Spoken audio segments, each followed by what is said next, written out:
Panitia pelaksana akan ajukan tuan rumah hingga Persibo naik kasta Liga 2. Temui ribuan pendukung di Tuban, Ganjar keluhkan sulitnya izin kampanye.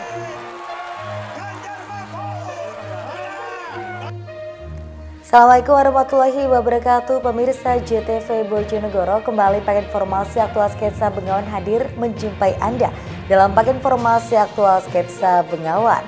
Bersama saya Insari Tilawah, kami telah menyiapkan serangkaian informasi untuk Anda. Dan pemirsa, inilah sketsa Bengawan selengkapnya.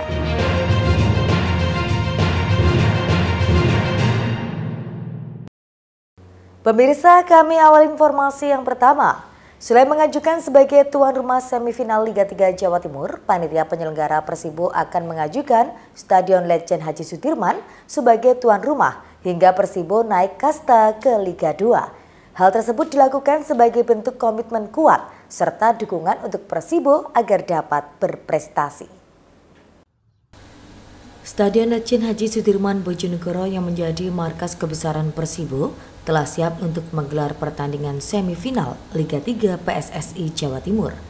Sesuai jadwal, Persibo akan melawan NZR Sumbersari di stadion setempat pada 4 Februari 2024. Panitia penyelenggara Persibo Bojonegoro telah mengajukan diri menjadi tuan rumah usai Persibo melakoni pertandingan melawan Persedikap beberapa waktu lalu.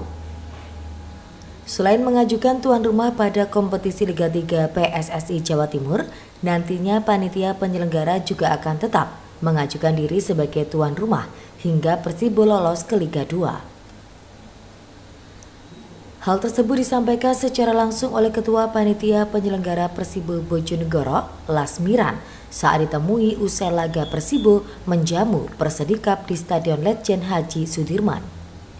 Menurutnya, pengajuan tuan rumah dilakukan sebagai bentuk komitmen awal serta dukungan penuh selain mendukung Persibo di kasta Liga 3 Jawa Timur, bahkan sampai Persibo naik kasta ke Liga 2. Pengajuan menjadi tuan rumah sendiri tidak hanya diajukan oleh Persibo Bojonegoro kepada Asprof PSSI Jawa Timur sebagai selaku regulator Liga 3 Jawa Timur, melainkan harus bersaing dengan 3 tim yakni Persekapas, NZR Sumbersari, dan Persedikap juga mengajukan diri menjadi tuan rumah. Lasmira menambahkan di putaran Liga 3 Nasional yang kemungkinan bergulir 2 minggu setelah Lebaran, dirinya juga akan langsung mengajukan Stadion Letjen Haji Sudirman sebagai tuan rumah ke PSSI Pusat. Stadion Letjen Haji Sudirman Bojonegoro sendiri diketahui dapat menampung kapasitas 10.000 penonton berdasarkan hasil laporan asesmen tinjau lokasi stadion yang dilaksanakan oleh Polda Jawa Timur sebelum bergulirnya Liga 3 Jawa Timur. Yang jelas sesuai dengan komitmen awal kami selaku penyelenggara yang merupakan bagian dari Persibo sendiri untuk mengawal Persibo sampai lolos ke Liga 2. Artinya ini Persibo baru tahapan lolos Liga 3 Nasional. Yang jelas kami tetap berupaya untuk mengajukan tuan rumah supaya bisa mengawal kembali Persibo untuk lolos ke Liga 2. Jadi untuk semifinal sudah mengajukan surat? Sudah, hari ini kita langsung tadi sudah membuat untuk pengajuan surat karena kemungkinan kita juga berebut dengan grup LL juga diantaranya 4 tim yang lolos ini juga mengajukan tuan rumah.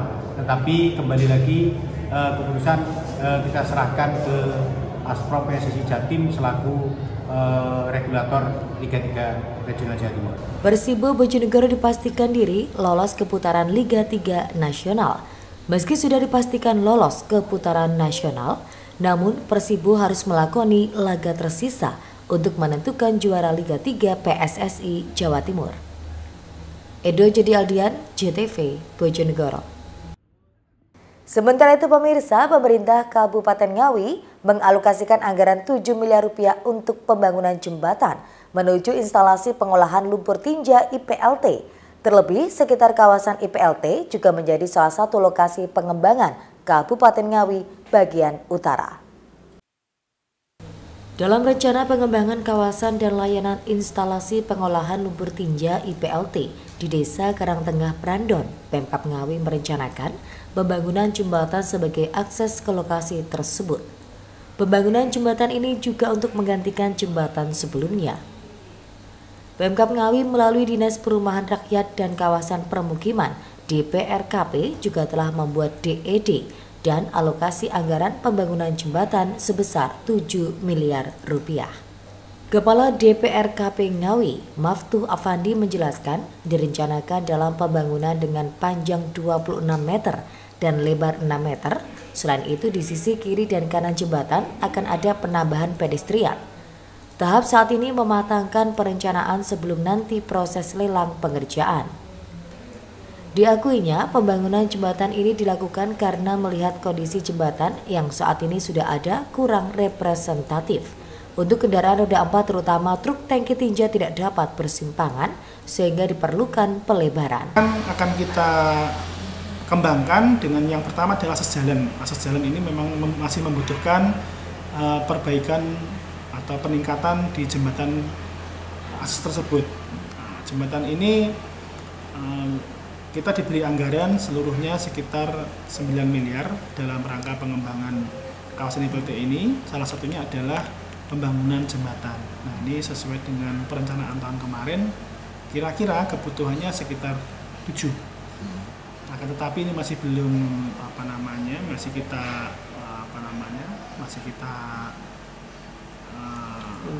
rencanakan untuk kebutuhan 3M itu untuk jalannya nanti kira-kira seperti itu. Jadi ini memang sangat dibutuhkan mengingat akses jalan ini memang belum sempurna. Kita akan mencoba untuk meningkatkan kemampuan jembatannya. Nanti diharapkan bisa memudahkan orang untuk memberikan layanan kepada masyarakat gitu. Maftuh menambahkan pengembangan akses dan IPLT ini mengingat saat ini sudah banyak hotel dan pabrik di Ngawi sehingga optimalisasi dalam pengolahan air limbah domestik sangat diperlukan. Kawasan IPLT juga akan menjadi pengembangan oleh Pemkab Ngawi karena direncanakan akan ada pembangunan kampus perguruan tinggi. Itu Wahyu, JTV, Ngawi. Pemirsa, pada tahun 2024, Pemkab Ngawi telah mengalokasikan anggaran ratusan miliar untuk peningkatan infrastruktur. Dalam peningkatan infrastruktur ini merupakan bagian dari proyek strategis yang diharapkan mendapatkan kawalan dari pihak kejaksaan. Pada tahun 2024 ini terdapat beberapa kegiatan peningkatan infrastruktur yang menjadi perhatian Pemkab Ngawi. Terlebih untuk infrastruktur jenis perbaikan jalan, Pemkab telah mengalokasikan anggaran mencapai 143,3 miliar rupiah. Bupati Ngawi, Oni Anwar Harsono menjelaskan, proyek strategis Pemkab ini dilihat dari nilai alokasi anggaran yang cukup besar pada kegiatan itu, utamanya di bidang infrastruktur. Sehingga untuk mendapatkan kualitas dan hasil yang baik, maka diperlukan peran serta semua pihak untuk melakukan pengawasan. Tidak terkecuali melibatkan Kejaksaan Negeri Ngawi atau bahkan Kejaksaan Tinggi untuk ikut melakukan pengawalan atau pendampingan. Sementara disinggung tidak jadinya proses lelang dini pada kegiatan proyek strategis tersebut yang direncanakan akhir Desember 2023 atau awal tahun ini, Bupati mengaku jika melihat kesiapan anggaran, termasuk molornya pagu indikatif dari pusat. Proyek strategis Kabupaten Ngawi yang tentu saja secara anggaran harus bisa kita optimalkan kualitas dan lain sebagainya. Tentu saja nanti akan ada pendampingan dari teman-teman di Kejaksaan, baik Kabupaten maupun Kajati, yang itu kemudian bisa memastikan proyek-proyek strategis Kabupaten Ngawi ini bisa berjalan dengan baik. Pak, kalau kemarin kan infonya mau lelang dini tapi nggak bisa, itu kenapa Pak? Karena dipanya untuk itu agak sedikit molor dari pusat. Jadi pagu indikatifnya kayak ini saja, pagu indikatifnya teman-teman di dana desa itu kan juga baru sampai di akhir Desember Sebenarnya kalau itu bisa dilihat di sebelumnya, memang secara fisik itu di Desember akhir. Tapi biasanya sudah bisa dilihat ini belum bisa dilihat.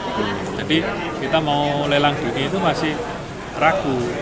Sementara berdasar data untuk kegiatan peningkatan infrastruktur jalan yang memakan anggaran cukup besar. Jalan tersebut diantaranya rekonstruksi Jalan Siliwangi dari DAK sebesar 25,5 miliar rupiah, Jalan Kandangan Manguharjo 22,5 miliar rupiah, Pandansari Paron Teguhan 30,1 miliar rupiah, Teguhan Soco Jogorogo 28,7 miliar rupiah. Ito Wahyu, JTV, Ngawi. Pemirsa, temui ribuan pendukung di Tuban, Ganjar keluhkan sulitnya izin kampanye. Informasi selengkapnya hadir sesaat lagi.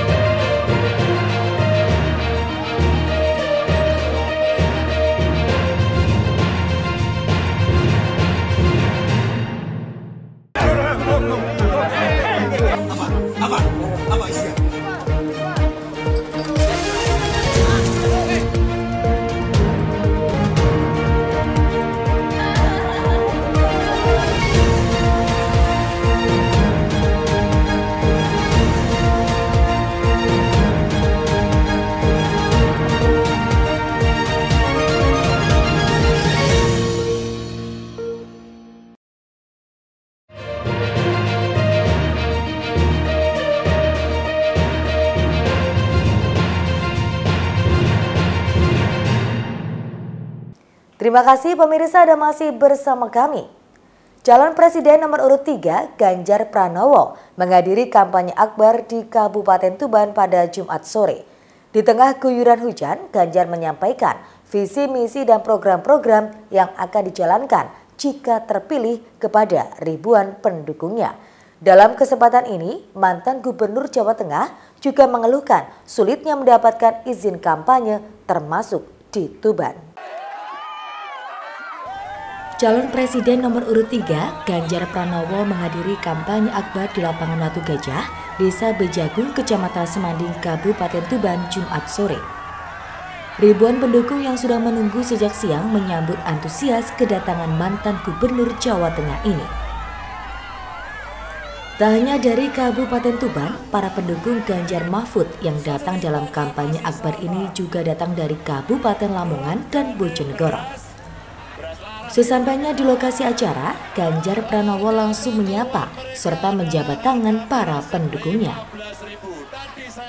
Sayangnya, baru beberapa menit menyampaikan visi, misi, dan program-program yang akan dijalankan saat terpilih, hujan deras mengguyur lokasi kampanye akbar. Di tengah guyuran hujan, Capres nomor urut 3 ini tetap melanjutkan orasi hingga melakukan simulasi pencoblosan. Dalam kesempatan ini, Ganjar mengeluhkan tentang sulitnya perizinan menggelar kampanye. Salah satunya seperti yang dikeluhkan oleh para relawan yang akan menggelar kampanye di Tuban. Meski demikian, Ganjar tetap memotivasi para pendukungnya bahwa tekanan demi tekanan yang diberikan kepada pihaknya harus membuat mereka semakin solid dan kuat untuk memenangkan pemilu 2024 mendatang. Dari pendukung Ganjar Mahfud ingin membuat acara di sini. Ternyata izinnya mulai dipersulit. Ternyata tidak mudah melaksanakan ini. Padahal ini kita ingin melaksanakan untuk menjalankan perintah kampanye. Setuju? Maka tekanan demi tekanan membuat kita makin harus solid dan kuat. Apakah sampean takut dengan tekanan? Apa yang Anda lakukan kalau Anda ditekan? Apa? Maka kita hadir di sini untuk menyukseskan pemilu dan kita harapkan nanti kita semua bisa menjalankan dengan baik. Sementara itu, Ketua Panitia Kampanye Akbar Ganjar Mahfud, Oni Setiawan mengaku kesulitan dalam mencari lokasi kampanye. Ia mengklaim hampir semua tempat yang diajukan untuk lokasi kampanye tidak mendapatkan izin pihak terkait. Karena lokasi kampanye yang representatif tidak diizinkan, maka pihak panitia akhirnya menggelar kampanye di lapangan desa. Ya memang sebetulnya seperti disampaikan Mas Ganjar bahwa saya sebagai ketua panitia merasa kesulitan mencari tempat. Di hampir semua tempat tidak mendapatkan izin. Sudah berapa hari akhirnya kita tentukan di Watu Gajah memberikan ruang untuk Mas Ganjar. Seperti teman-teman lihat, sebetulnya beliau dari Palembang menyempatkan diri meskipun hanya 1 jam. Itu artinya beliau sudah tahu ditunggu oleh rakyat Tuban. Nah, sehingga kami semua berbahagia dan seperti dengan melihat seluruh wilayah muter-muter iring-iringan konvoy di sini kumpul menunggu Presiden 2024 yang belum dilantik. Ini Presiden yang belum dilantik. Pak, lokasi pertama yang dilarang di mana, Pak? Rencana awal lokasinya? Tuban Sport Center, Stadion Lokajaya, lapangan di Pelumpang, lapangan di Rengel, lapangan di banyak. Yang nggak ngasih izin siapa, Pak? Yang nggak ngasih. Masing-masing daerah berbeda. Di tengah tekanan dan sulitnya perizinan, para pendukung Ganjar Mahfud berharap calon yang mereka usung bisa menang dalam pemilu serentak 14 Februari 2024 mendatang. Bu, ini dari mana, Bu? Bojonegoro. Bojonegoro. Dari jam berapa ke sini, Bu, tadi? Jam 11. Jam 11 ya? Kok sampai bela-belain ke sini, Bu? Kenapa, Bu? Ikut meramaikan. Ikut meramaikan. Berapa orang yang ke sini, Bu? 20 orang. Harapannya untuk Pak Ganjar, Bu? Menang. Semoga Pak Ganjar menang. Dalam kampanye di Tuban, awalnya Ganjar juga akan berkunjung ke sejumlah tempat dan berziarah ke sejumlah makam wali. Namun karena kondisi tidak memungkinkan, rombongan Ganjar Pranowo langsung menuju Surabaya untuk melanjutkan agenda lain. Siki Muhammad, Husni Mubarak, JTV, Tuban. Sementara itu pemirsa, Pemkab Ngawi telah menerima tembusan terkait sanksi bagi oknum ASN yang melanggar netralitas. Bupati Ngawi menyampaikan jika sanksi hanya sebatas membuat surat pernyataan, tidak akan mengulangi kembali. Pemerintah Kabupaten Ngawi telah menerima rekomendasi dari Komisi Aparatur Sipil Negara (KASN) terkait pelanggaran netralitas pemilu yang dilakukan oknum ASN. Bupati Ngawi Oni Anwar Harsono menjelaskan jika surat rekomendasi tersebut telah diterima oleh Sekda Ngawi. Menurutnya, sanksi yang diberikan kepada oknum ASN tersebut hanya sebatas administrasi karena tidak termasuk dalam pelanggaran berat. Menurut Bupati Ngawi, untuk sanksi administrasi yang diberikan yakni dengan membuat surat pernyataan tidak akan mengulangi lagi perbuatannya. Diakuinya dalam komentar oknum ASN yang merupakan kabid olahraga Disparpora ini tidak berisi ajakan untuk mendukung, melainkan hanya ungkapan. Ya, kemarin tanggung jawab dari sanksi yang diberikan kepada ASN itu kan mengacu di aturan, itu kan cukup Pak Sekda yang memberikan sanksi kemarin itu. Nah, sanksi yang disampaikan kepada Pak Sekda selaku pimpinan di birokrasi, ini yang bersangkutan bersedia membuat surat pernyataan untuk tidak mengulang lagi. Memang dalam telaah kemarin dari teman-teman di pusat tidak ada ajakan, ya, tapi kan mendukung, istilahnya dalam itu kan istilahnya mensupport, ya, mensupport salah satu cawapres seperti itu. Tapi kemudian diperingan karena tidak ada ajakan yang secara masif. Sekedar diketahui, Kabid Olahraga Disparpora Ngawi dinyatakan melanggar netralitas ASN oleh Bawaslu Ngawi. Pasalnya, oknum ASN tersebut memberikan komentar dukungan pada salah satu cawapres di akun media sosial. Jika merujuk Undang-Undang Nomor 20 Tahun 2023 tentang Aparatur Sipil Negara ASN, maka seluruh ASN harus tetap mengedepankan azas netralitas dalam pemilu. Ito Wahyu, JTV, Ngawi. Pemirsa, KPU Kabupaten Tuban mencoret 2 orang calon legislatif Dewan Perwakilan Rakyat daerah setempat. 1 orang caleg meninggal dunia dan 1 caleg lainnya mundur lantaran diterima menjadi pegawai pemerintah dengan perjanjian kerja atau P3K. Menjelang pemungutan suara, Komisi Pemilihan Umum KPU Kabupaten Tuban mencoret 2 calon legislatif atau caleg Dewan Perwakilan Rakyat Daerah atau DPRD peserta pemilu 2024. Keduanya berasal dari 2 partai politik berbeda, yaitu Partai Demokrat dan Partai Solidaritas Indonesia atau PSI. Pertama adalah Hari Mulyono, caleg PSI dari Dapil Tuban 1. Caleg DPRD nomor urut 2 tersebut dicoret lantaran meninggal dunia. Kedua adalah Muhammad Afrizal Solihudin, caleg Partai Demokrat Dapil Tuban 2. Caleg DPRD nomor urut 9 tersebut mengundurkan diri lantaran diterima menjadi pegawai pemerintah dengan perjanjian kerja atau P3K. Komisioner KPU Kabupaten Tuban Nur Hakim mengatakan, karena kartu suara sudah tercetak, maka nama kedua caleg dipastikan masih tercantum saat pemungutan suara 14 Februari 2024 berlangsung. Untuk itu, KPU setempat beserta jajaran berkewajiban mensosialisasikan kepada masyarakat.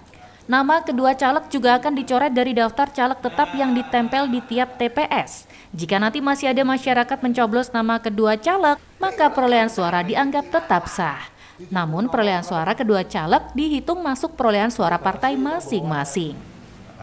Dari Demokrat karena mengundurkan diri pemberitahuan dari partainya karena mau pengunduran diri. Yang selanjutnya untuk yang miliknya PSI, yang calonnya PSI itu karena meninggal dunia. Yang dari Demokrat alasan pengunduran diri itu kenapa? Karena dia keterima sebagai P3K. Terus nanti tindak lanjutnya agar masyarakat bisa mengetahui seperti apa Pak dari KPU? Ya nanti KPU Kabupaten Tuban dan ini sudah kami lakukan, terutama untuk yang ada caleg dicoret itu kayak di miliknya Demokrat itu kan berada di Dapil 2. Maka nanti seluruh KPPS yang berada di cakupan wilayah Dapil Tuban 2 dia harus mengumumkan kepada pemilih yang datang ke TPS bahwa caleg yang dari Demokrat atau atas nama Muhammad Afrizal nomor urut 9 dia sudah dicoret dari DCT. Sehingga nanti ketika ada pemilih yang mencoblos nama tersebut maka nanti suaranya akan menjadi suara partai. Sebelumnya, KPU Kabupaten Tuban juga mencoret Partai Garuda sebagai peserta pemilu dari kontestasi pemilihan DPRD Kabupaten. Partai nomor urut 11 tersebut dibatalkan keikutsertaannya karena tidak menyerahkan laporan awal dana kampanye atau LADK. Ziki Muhammad, Husni Mubarok, CTV Tuban. Pemkab Bojonegoro akan merekonstruksi jalan desa menjadi jalan kabupaten. Informasinya kami hadirkan usai jeda pariwara.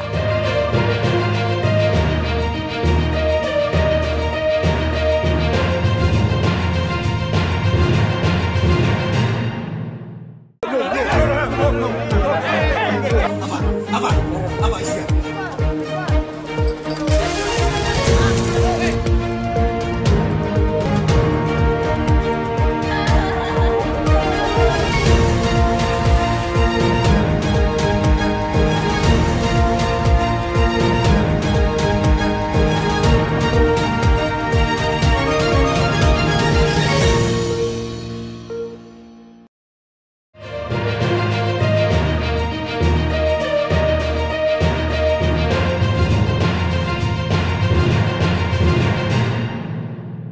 Pemirsa, Anda masih di Sketsa Bengawan.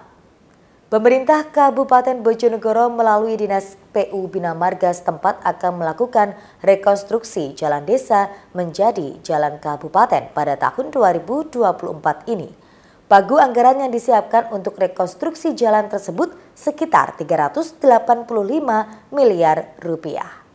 Pemerintah Kabupaten Bojonegoro terus berupaya meningkatkan sektor pembangunan, baik itu jembatan maupun jalan. Melalui Dinas Pekerjaan Umum Bina Marga dan Penataan Ruang Kabupaten setempat, akan dilakukan sejumlah rekonstruksi sejumlah jalan menjadi jalan kabupaten. Hal tersebut dilakukan guna meningkatkan indeks konektivitas antar wilayah, meningkatkan perekonomian masyarakat, dan mobilisasi barang maupun jasa. Sekretaris Dinas PU Bina Marga dan Penataan Ruang Kabupaten Bojonegoro, Husaifi Ivan, mengatakan pada tahun 2024 ini khusus rekonstruksi jalan dianggarkan kurang lebih sebesar 385 miliar rupiah. Kegiatan tersebut untuk mengintervensi beberapa ruas jalan yang ditingkatkan statusnya menjadi jalan kabupaten. Menurut Ivan, upaya tersebut dilakukan lantaran kondisi jalan kabupaten seluruhnya dalam kondisi baik dan sedang. Sementara kondisi sejumlah ruas jalan desa mengalami kerusakan ringan hingga berat. Indikator jalan desa yang bisa ditingkatkan statusnya menjadi jalan kabupaten diantaranya harus ada berita acara melalui musyawarah desa. Kemudian jalan tersebut bersedia ditingkatkan menjadi jalan kabupaten. Selanjutnya, lebar ruang jalan harus terpenuhi kurang lebih 7 meter dan jalan tersebut merupakan jalan strategis menjadi penghubung antar kecamatan ke pusat desa maupun desa ke pusat kecamatan. Kalau terkait dengan jalan, memang pemerintah Kabupaten Sumber melalui Dinas PU Bina Marga terus berupaya untuk meningkatkan konektivitas antar wilayah melalui ketersediaan baik itu jalan maupun jembatan. Jadi khusus untuk rekonstruksi jalan di tahun 2024 ini kurang lebih kita menganggarkan sebesar 385 miliar khusus untuk rekonstruksi jalan, di mana kegiatan ini nanti untuk intervensi beberapa ruas jalan yang sudah ditingkatkan statusnya menjadi jalan kabupaten. Jadi berapa panjang untuk yang belum mantap jalan? Kalau belum mantap kurang lebih 122.000, ini sebesar 11% dari keseluruhan jalan kabupaten. Terus yang mantap sendiri ada berapa panjang? Kalau yang mantap kurang lebih 88%, itu sepanjang 924.000 kilometer. Data dari Pemkab Bojonegoro saat ini jalan yang kondisinya mantap tercatat sepanjang 924.266 km atau 88,5% dalam kondisi rigid beton. Sedangkan jalan dalam kondisi belum mantap ada sepanjang 122.994 km atau 11,56% dari total keseluruhan jalan kabupaten. Edo Jodi Aldian, JTV Bojonegoro. Sementara itu pemirsa, ratusan buruh yang tergabung dalam Federasi Serikat Pekerja Metal Indonesia Kabupaten Tuban menggelar demo di kantor Pemkab setempat. Aksi ini dilakukan agar pihak Pemkab memfasilitasi mediasi antara pihak buruh dengan PT Dio. Pasalnya, ratusan buruh perusahaan tersebut hingga kini belum menerima upah yang dijanjikan.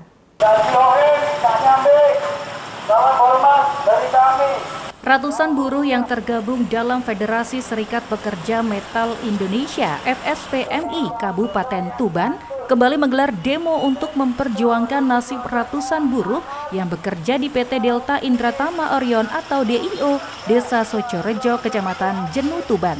Aksi kali ini dilakukan dengan menggelar long march di jalur Pantura setempat sejauh kurang lebih 10 km, mulai dari kawasan kantor PT DIO hingga kantor Pemkab Tuban. Para buruh menuntut agar PT Dio segera memberikan upah kekurangannya kepada eks-pekerjanya. Selain itu, para buruh juga menuntut agar Pemkab Tuban mediasi antara pihak buruh dengan PT Dio. Ketua FSPMI Cabang Tuban, Duraji, mengatakan sebanyak 297 eks-karyawan PT Dio belum menerima gaji dan jaminan sosial sebesar 2,7 juta rupiah per orangnya. Pasca demo yang digelar para buruh beberapa waktu lalu, PT Dio baru mencicil tunggakan sebesar Rp800.000 per orang. Sedangkan sisanya sebanyak 1,9 juta rupiah per orang hingga kini belum dibayarkan. Untuk itu, pihak buruh meminta PT Dio segera menyelesaikan pembayaran hak para buruh tersebut. Setelah melakukan orasi, perwakilan buruh akhirnya diterima masuk ke dalam kantor Pemkab untuk dilakukan dialog. Hasilnya, tuntutan para buruh langsung diterima. Pihak Pemkab berjanji akan segera melakukan investigasi PT Dio. Apabila ditemukan pelanggaran, maka akan dikeluarkan nota khusus dan perusahaan akan diberikan sanksi. Kemudian yang ketiga terkait dengan mediasi. Mediator di sini kan ada Undang-Undang 2 2004 yang mana di sana mengharuskan untuk dilakukan mediasi, termasuk nanti pemberlakuan sanksinya akan dibahas di sana. Itu hari Rabu besok. Mas, untuk nominal 1 juta lebih yang kurang ini sebenarnya uang apa? Sama, itu uang kompensasi yang nilainya itu 1.700.000 sekian total semuanya. 1.739.000 plus tunjangan tetapnya 50.000 itu per orang itu. Nah, per orang kemarin hanya dapat 800.000, maka sisanya kurang tadi 1.900.000 sekian. Usai berdialog dengan pihak Pemkab, para buruh kemudian membubarkan diri. Mereka mengancam akan terus melakukan aksi sampai hak ratusan buruh yang belum dibayarkan oleh PT Dio dicairkan. Ziki Muhammad, Husni Mubarok, JTV Tuban. Pemirsa, sejumlah rumah di 2 desa di Kabupaten Ngawi rusak dampak hujan disertai dengan angin kencang yang melanda kawasan tersebut. Akibatnya kerugian ditaksir mencapai jutaan rupiah. Hujan deras disertai angin kencang merusak sejumlah rumah di 2 desa, yaitu Desa Kersoharjo dan Desa Dempel, Kecamatan Geneng, Kabupaten Ngawi pada Kamis sore kemarin. Di Desa Kersoharjo, rumah-rumah warga mengalami kerusakan pada bagian atapnya akibat terbawa angin. Sejak pagi tadi, warga yang rumahnya rusak mulai melakukan perbaikan. Menurut Wagiem, warga Desa Kersoharjo, hujan deras dan angin kencang itu terjadi pada Kamis petang kemarin. Dirinya sempat ketakutan dan hendak keluar rumah namun tidak berani karena sendirian di dalam rumah. Angin yang berlangsung selama 5 menit tersebut langsung merusak rumah miliknya dan rumah warga lainnya. Anginnya kencang sekali, Bu? Iya, putri buyung ya Allah. Kayak iku koyo pados koyo tembok niku. Disertai hujan, Bu ya? Iya. Mutar-mutar, Bu ya? Iya, muter-muter, kalau takut ya. Banyak rumah yang rusak, Bu? Iya, banyak. Banyak ya? Iya. Rusak bagian apanya, Bu? Bagiannya gendeng di atas. Atasnya ya? Iya, atasnya. Banyak yang terbang gitu ya? Iya. Saya takut. Ibu waktu itu lagi di mana? Di rumah? Di rumah. Saya takut. Takut mau ya? Keluar nggak takut. Keluar nggak bisa. Akibat terjangan puting beliung tersebut ditaksir kerugian warga mencapai jutaan rupiah. Mereka yang rumahnya rusak berharap adanya bantuan dari pemerintah setempat agar rumahnya bisa segera diperbaiki kembali. Itu Wahyu, JTV Ngawi. Pemirsa, berakhir sudah kebersamaan kita dalam sketsa Bengawan edisi kali ini. Jangan lupa follow akun sosial media kami sebagai berikut. Akhirnya mewakili kerabat kerja yang bertugas, saya pamit undur diri. Terima kasih dan sampai jumpa. Wassalamualaikum warahmatullahi wabarakatuh. Salam JTV Bojonegoro.